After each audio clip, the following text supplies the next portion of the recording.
Hello and welcome to Back to the Boardroom. I'm James. And I'm Greer. And this week is Fashion Week. And if you're watching the video, you'll notice we are obviously two fashionistas who have colour coordinated our t-shirts. Woo! Don't get so excited because the colour is black. We're very fashionable, obviously. I don't think it's not as colour coordinated as Chisola's nightwear, the plant, the phone and the stool. Did you notice that bit when she answered the phone at 4 a.m? It was all a nice shade of green. Ah, that is true. I like that. It was a really good task this week. I thought it was a fun one. I don't know if we've seen many fashion tasks or a fashion task. I don't think we had one last year. But just to go over it quickly before we dive into some of our top moments, the task this week was to create an environmentally conscious clothing brand. The teams had to create a capsule collection, do a bit of a catwalk, and then pitch to get sales, as well as creating their own brands, which we love, and an advert video. Absolutely. Lot to unpack. Yes. Shall we dive straight into the top moments? Because I think a lot happened this week. Quite a lot was unexpected. I think I might have to go in for the obvious one, if that's okay. I hope you're not stealing mine. Uh-oh. Okay. Well, I wanted to pose a question to you and any men who are listening. How often have you thought about wearing either a skirt, a dress, or a cape recently? The silence. Yeah, I don't know what. I had to think about that. I mean, probably not, but out of the three, definitely a cape would be my pick. That is true. But it was a weird one to go with, and the quote that I've written down, which is my favourite, is something like Mia on the phone to Liam really quickly. The skirt is made from parachutes and the cape is made from sleeping bags. Gotta go. Bye. Bye. And he's left there like, I'm so confused. Help. Yeah, so like, I get it. It was a risk. It was the wrong risk. I think. Yeah, like, I get it. I get it is in trend. I just think it is still quite niche. So if the task is mainly about securing orders, there's where they've fallen down. Definitely. I'm surprised. I didn't realise that skirts or dresses, okay, a cape I can kind of see because I've seen like women's coats and stuff be a cape sort of design in years gone by, but dresses and skirts for men isn't something that was on my radar at all. So for me to suggest that, I was thinking, what? That's so wild. Like, you aren't going to get sales. I can see where she's coming from, but I was like, this isn't actually London Fashion Week. This is the Apprentice. Yeah. And it was kind of out the... Like, I think they lost sight of the main point of the task, which was eco-friendly. Yeah. Because are these parachutes just laying around? Is there just like landfills full of parachutes and sleeping bags that they need to adapt into something else? I don't know. But I think they tried to do too much, the eco-friendly and the transformative men's wardrobe. Yeah. Two things. Yeah. But, you can't fault the idea. Like, it was definitely out there and they didn't play it safe, which, we'll get into that later. Yes, that is true. But yes, that wasn't my top moment. My top moment was Dean running around as a fish. Oh, yes. Why did I not have that? Just wasn't that so out of the blue at the end of the catwalk? They all walked down in a very I'm doing my best model walk. Amber Rose taking the arms off that jacket, hilarious. And then Dean pops up as a fish. It was the best bit for me. Get out of my water. Get out of my swamp. Very Shrek. No, it was good. That was my top moment by far. That was just mad, I thought. Mine, I think I've concentrated a lot this week on the actual clothing items themselves because I just thought they were all weird.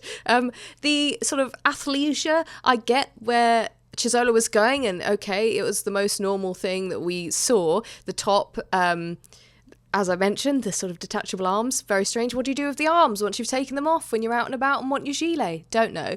But again, I'm obviously not very fashion conscious. A scrunch bum. That's something that I hadn't come across before. Oh, I have. Have you now? Yes. You're a gym person though. You do fitness and everything, so Well, I'm a gym person, but I'm also engaged to someone who actually knows about fashion. That is true. We haven't mentioned that you have slightly a secret life outside of Back to the Boardroom, because you do another podcast related to BBC's The Sewing Bee. So actually, really, I should stop talking. This should be your podcast. And I can't talk as much as Joe, but we both agreed as soon as I can't remember, Chizola or Amber Rose said about the scrunch bum, we both said everyone does not love a scrunch bum. It is popular, but it just looks ridiculous, to be honest. I feel like, so I Googled it, obviously, to have a look. And I feel like the ones on the sports websites, it's kind of a small scrunch. It's a little bit of a detail more higher up. The one that they had created was a scrunch very much right in the middle. And I thought it just doesn't give the desired look. Yeah. It didn't look amazing. Oh, there are quite some big scrunches as well. I've got to go back onto Google later and type big scrunch in. But another one of my top moments was seeing a term that I know from said other life as a Sewing Bee podcaster. Is I saw the term on the diagrams, ruching. Ooh, was that about the scrunch? Is that the technical term? So actually on the diagram, it was pointing to some ruched sleeves, but also yes, the scrunch is essentially a ruche. I like it. You've got all the words for this week. Indeed. The garments. Yeah, the garments. I found the whole thing of Liam versus Jordan to be very uncomfortable. At the beginning, Liam seemed to be very visibly annoyed that he wasn't chosen as the project manager for the fashion task, which, I mean, he should have been. Really, it was about his job, and if not that, the person that goes on the team for the designing, and Jordan himself is an animator and someone that uses computers to do design, so surely he should have put himself on the design team. It was all a bit ego, which we kind of saw last week in the Shopping Channel task with Jordan. He wanted his moment to shine, which, fine, but the fashion task might not have been the one. Yeah, I think it was if I'm looking like objectively, I think it was a mistake. I think he shouldn't have chosen the allocations. Fair enough. He's project manager, that's fine, but know your strengths, and maybe with a different pairing they might have won. Yeah, definitely. Another weird moment in the video. The videos are both, as always, terrible, as we know. There were bin bags. Liam was stood on a landfill site, and then currently randomly made some cool ear muffs I've got written down here as well. Yeah. That was interesting. I mean, I feel like the quality of the videos are getting worse. Definitely. But in their defense, I feel like they are. I mean, I have no idea how to prove this or not. We can't. But I definitely feel like the time pressure is getting worse. I feel like they're actually getting less time. It does feel like that, doesn't it? Because maybe the video was just an extra step in this episode that we really didn't need, because they came up with the clothing brands, they had to do the pitch, and they could have had a logo. That was probably enough, really. But that extra added bit of the video was just another sort of design element that maybe they didn't need. And it would make sense if they had no time as to why they came up with that. And the logos as well, because Dean and Amber Rose took a long time to try and come up with something, and at the end I thought it looked like the old Bewitched TV show logo. I watched a bit of You're Fired before we started the podcast, and somebody said it looked like a nail salon logo, which I thought was true. And the other although the logo, that logo, even though it wasn't great, it was still tons better than the budget petrol station or the side of a truck that collects the rubbish logo. Yes, the bin lorry, not what you want to be. No, I compared to. thought it looked like a parcel company. That makes sense. That definitely does.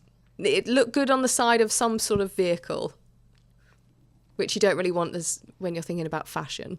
No, not great. Not great. A final moment for me comes from Jordan again, and it is related to the male wardrobe. His quote was, "I don't want to do a dress, I want to be inclusive," which I thought was, unless they've stitched that together, it's kind of a bit of a contradiction, no? It is a little bit. And now it's time for the elevator pitch, the most nerve-wracking part of the show. And James, this week, I can tell he's been cooking up another interesting idea for us to pitch to you. So, what have you come up with this week, James? So, this week's elevator pitch is a slight copy of said other BBC programme. And on that, they have something called the Transformation Challenge, where basically contestants get given an item of clothing and they have to basically adapt it to be something else. So, for example, you get some beachwear or old shirts and have to make some sort of garment.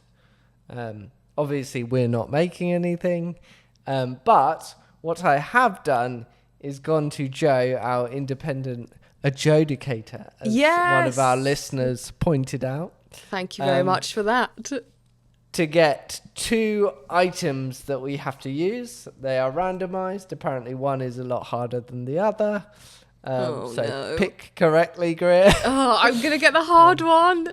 And then I guess we will have, as usual, 30 seconds on the clock to, I guess, describe what we would make. That's fun.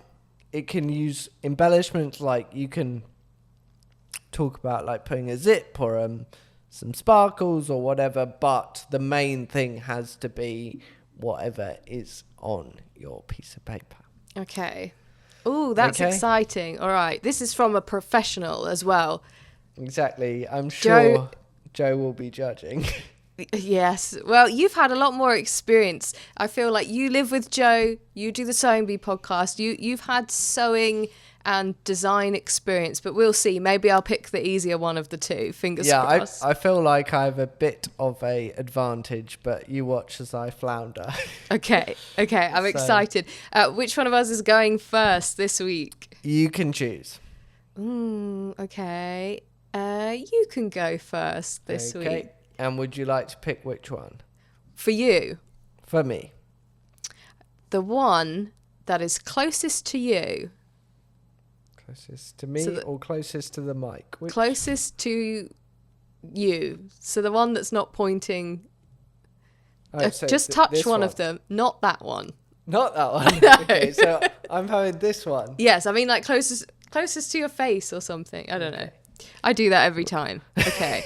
I hope you have to show it to me. You can't read it. You have to show it to the camera. Yeah. No okay. Because that's like one of my favourite things that we do. Okay. Maybe give me 5 seconds grace. That's fine. That's fine. I can talk in the time. All right. Okay. James, unveil to me and our listeners what you have got. You need to turn it to one side. Oh, no. The other way. Oh, okay. So your item that you need to turn into a garment is crisp packets. Okay. Okay. There is 30 seconds on the timer. Are we ready? Yep. 3, 2, 1, go. Okay, I'm going to go for cargo pants, crisp packet cargo pants, because, we can basically string them together and obviously make the general shape. But the crisp packets obviously are half opened, so they make great pockets. So you've got not an infinite number of pockets, but a lot of pockets on your crisp packet cargo pants. That is good. Time right now. See, This was completely your challenge. I'd wear those. I'd wear those over the cape and the detachable sleeve thing, and definitely the scrunch bum. So might be a bit fragile. Maybe. But there we go. I feel like that's probably the harder one of the two, not having seen the other one. Yeah. No, I feel like this is going to be what's something really weird. I don't know. Floor tiles or something. So I will open this. Okay, yeah. I think crisp packets was definitely the harder one. Really? Okay. Yeah. So I'll be fair. I'll give you about 5 seconds. Thank you. To digest before we start your 30 seconds. But you have got tea towels. Ooh, okay. Okay, so a couple of more seconds to think. And then, Greer, your 30 seconds starts now. Okay, tea towels. I'm thinking of these sort of traditional, very towel sort of ones that you get with the sort of gingham pattern on. You could possibly put them all together and make them into some sort of dressing gown, or a garment that you wear after the swimming pool, or if you're on the beach. It could have long sleeves, some pockets, a little hood over the top, and it's like you could put it on and dry yourself immediately, whether that's out of the shower or if you've done some exercise swimming, or if you're just chilling on the beach. Very nice. Yeah, nice. You could have like I can't think of the word. I was going to say drawstring. That's the wrong thing. But the belt round it as well, like a dressing gown. Yeah, nice. I like how you went to gingham. Yeah. Yeah, I don't know. It's the tea towel that came to mind. Novelty tea towels would also be quite funny to make into shirts or something. I'm not showing you it, but actually I'm looking at the tea towel that is currently in use. Yeah. And this is a tea towel from my primary school. Aww. And has a drawing of every person in my form on there. We went to primary school in the same county, probably not that far away from each other really, if you think about it. And we also did the tea towel thing. So whoever had the tea towel company at that time, where you had to draw a little picture of yourself and then send it away to get printed. I've got mine still somewhere. Mine, everyone's is like detailed, and then mine is a stick. I desperately want to see the picture of you. You'll have to show me another day. Mine, I remember, was just a head. So yours is your full body. Yeah, everyone. I'm looking at it now. There are some heads, but most people did full body, I think. That's interesting. We all did heads. I remember, I have a very round head, and then all my features in the drawing are sort of bunched together right at the top, and I had very straight hair coming out of it. Yeah. But yes, it's not one for the internet, so you'll just have to imagine. I'm desperate to see that drawing. That was a fun one. I think it didn't go too bad, to be honest. So we had cargo. We'll go with your first one, a dressing gown and cargo pants. I like it. We'll see what Joe makes of it. Yes, please let us know. And also tell us what you thought of our elevator pictures this week as well. You can head over to our Instagram at Back to the Boardroom and let us know in comments or DMs who you think won. And I'll be honest, this was a lot less stressful than last week's Shopping Channel presenting elevator pitch. Now let's go back to the boardroom to find out what Lord Sugar made of the garments this week. And I don't think he was too impressed with either of them, as usual. I think he found the whole notion of capes and skirts and crop tops sort of confusing, and then at the same time I think he thought Dean as the fish and the scrunch bum equally confusing, as well as the word athleisure or athleisure. Yeah, I don't think he's a fan of comfy clothes. No. He's very much, you wear a suit to work and to bed. Do you think he has a night suit? He puts on like a little cotton comfortable tie and everything to fall asleep. Yeah. That would be good. So going through some of the numbers of the sales, James, you have written them down this week. I actually, because they gave individual, they gave snippets of the individual cells going on. I actually thought I got all of them down granularly. I think I didn't miss any. I think there was one they just didn't air. Because I got 5 buyers from Ascendancy and 3 from Parallel. And there was 3 from Parallel and 6 from Ascendancy. So I actually knew Parallel had won before it was announced because I was totting up the numbers. So we had 500, 1,500 and 150 for Parallel, making 2,150 units. And I won't go through them granularly for Ascendancy, but there were a lot smaller orders, as Tim and Karen mentioned, and overall 1,160 units. So just shy of 1,000 units difference, which is quite a margin, but there we go. The dull and simple beats the risky and out there. Definitely, it does. And I was surprised that they actually sold any, to be honest, on that team with the crop top and the cape and everything. I thought it was too. They were going for sort of a message and something that was more artistic than wearable. So I was actually surprised that they got any. Yeah, to be honest. Yeah, and to be honest, I was surprised how bigger orders the other team got, because I don't know, I didn't think it was anything special. I thought the gym top was the best out of the 3, and the scrunch bum was the worst. Yeah.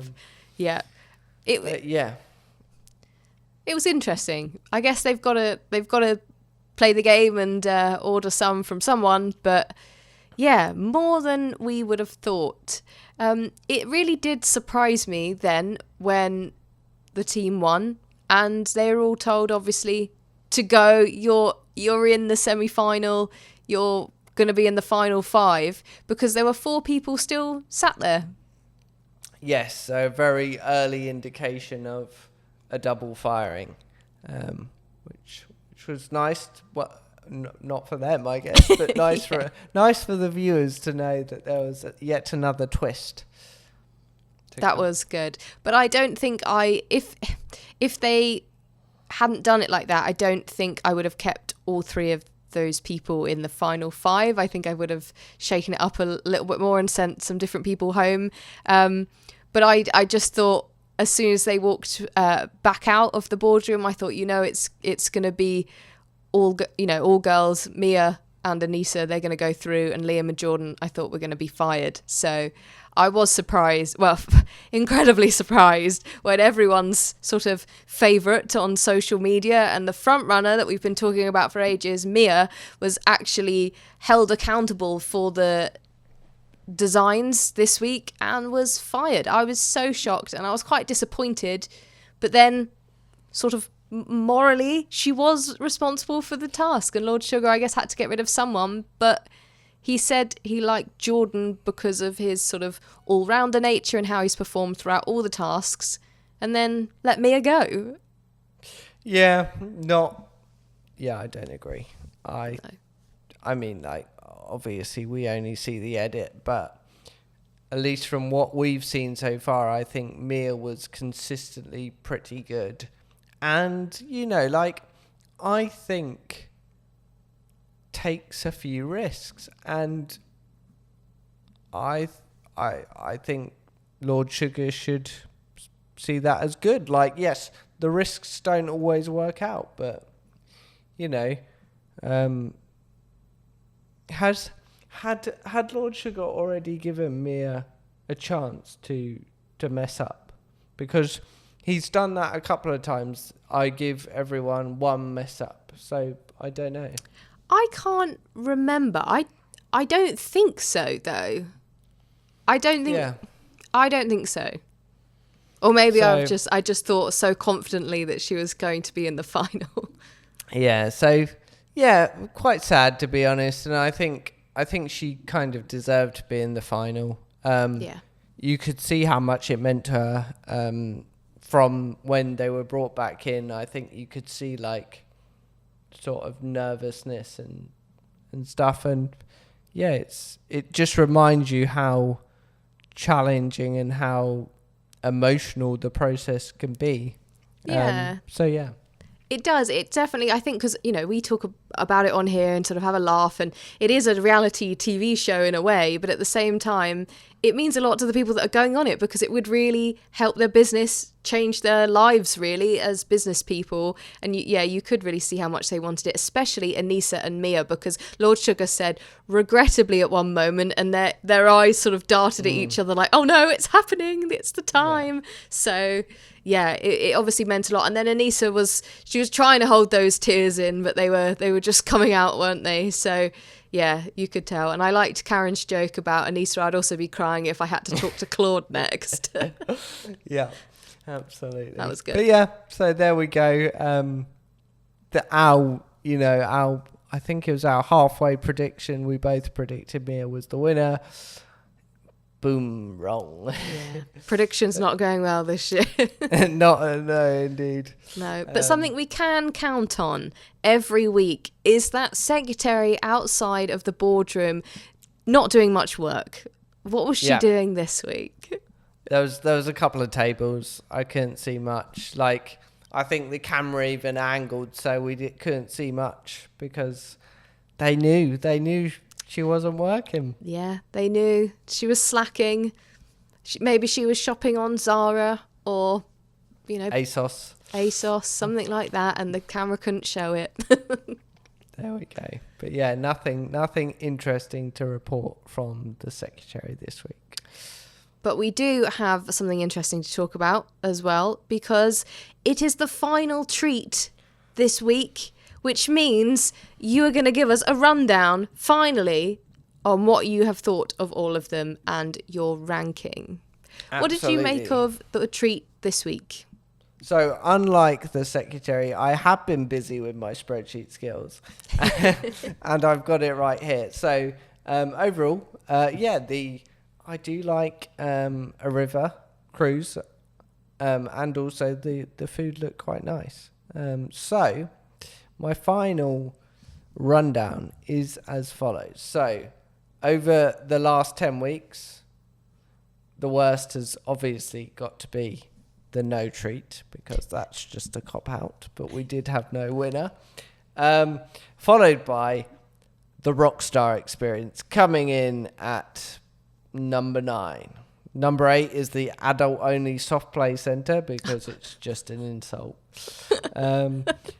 And then just a slightly bit higher, Greer's favourite, the Gunpowder Plot Experience, which I'm definitely going to get as a gift soon. No, thank you. Then we've got number 6, the High Rope Activity Course. I would rate this as, this is the border of negative to positive. So everything above this is positive-ish. Not good with heights, but I think it was pretty cool. Followed by Drinks at the House, the Pasta Chef Experience, the traditional Turkish spa, the luxury afternoon tea in Mayfair, and finally this week's treat, the VIP River Cruise with luxury dining, is number 1. So there you have it. Wow, this week's treat went straight to number 1. It did. Ended on a high. And now for my favourite part of the show. You all must know it now. It is the news with Greer. I like that it's your favourite part. Well, this week we have a bit of a slimmed down news section, because there's not a lot being spoken about other than the obvious, and that is all over social media and all over the tabloids. People are outraged that Mia is the one to be fired, because I think everybody thought that she was going to be in the running. Now, this is an exclusive interview following her sacking with The Sun. Sorry that it's The Sun, but that's where she's done the interview. She revealed that she cried for days after being fired, and she said because she lives in London, she went straight home. The cab brings you home, so she went straight there.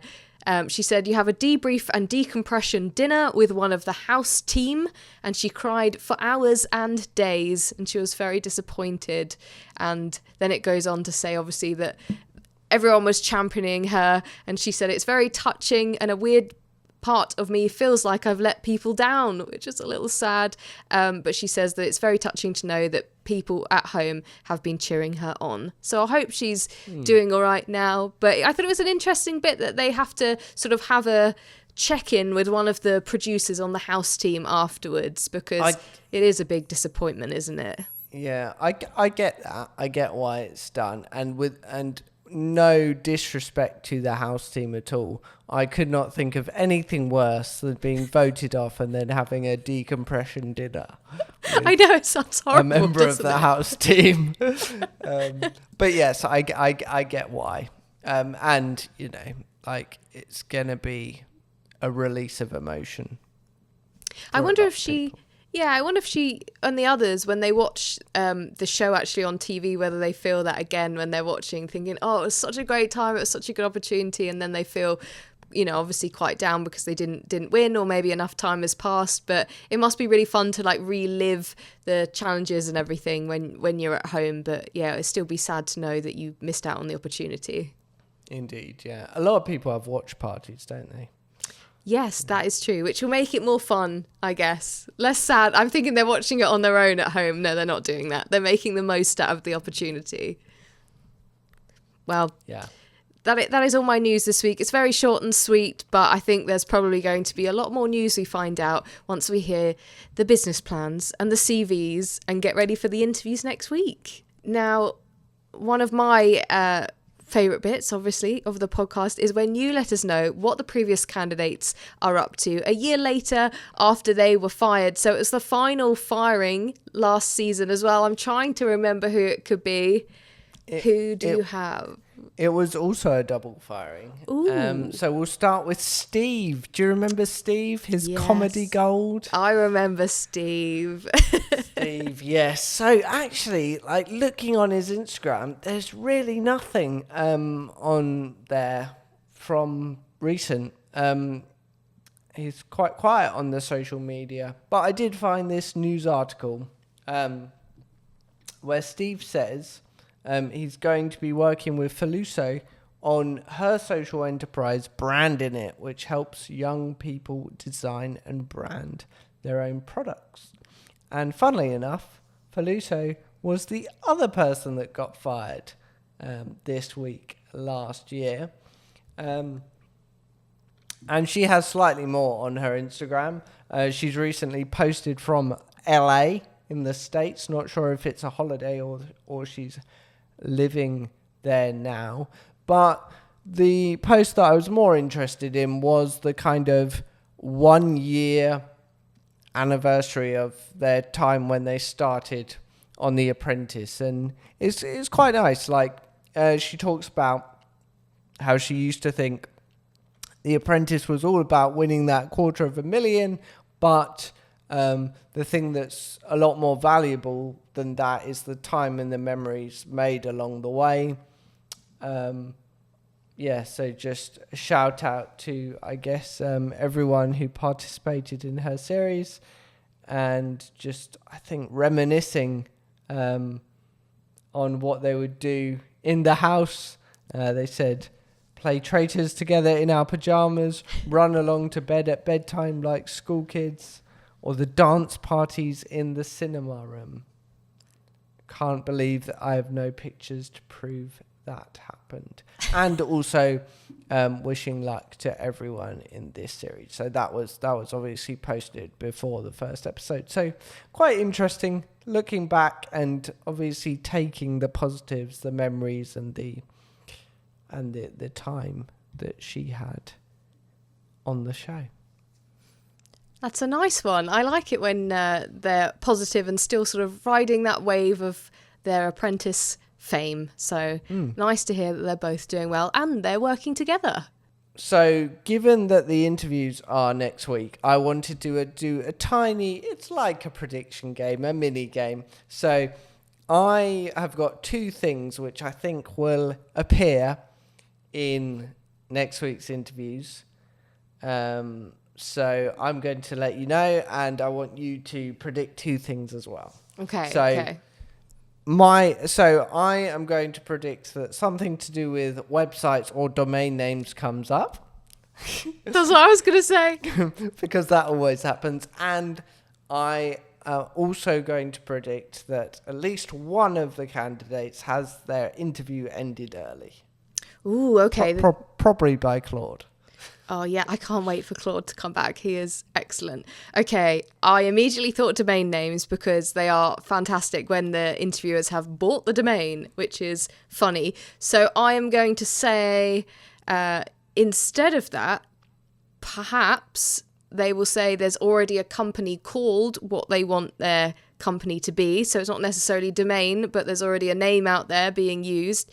And the other one is a lie. Someone will have lied on their CV about something, and it will be pointed out. Perhaps that's did you really get this qualification or something, or something probably a bit smaller, but someone will be found out. Very nice. And if you're listening and want to send us your interview bingo card, get in touch at Back to the Boardroom on Instagram, and we'll go through some of those next week. Well, there we have it. Fashion Week on The Apprentice. All sorted. Who knew we were going to be talking about detachable sleeves, fish, and scrunch bums? We definitely didn't. But it was a good episode. And if you've enjoyed Back to the Boardroom this week, please do remember to rate us on Apple Podcasts and on Spotify, and follow us at Back to the Boardroom on Instagram.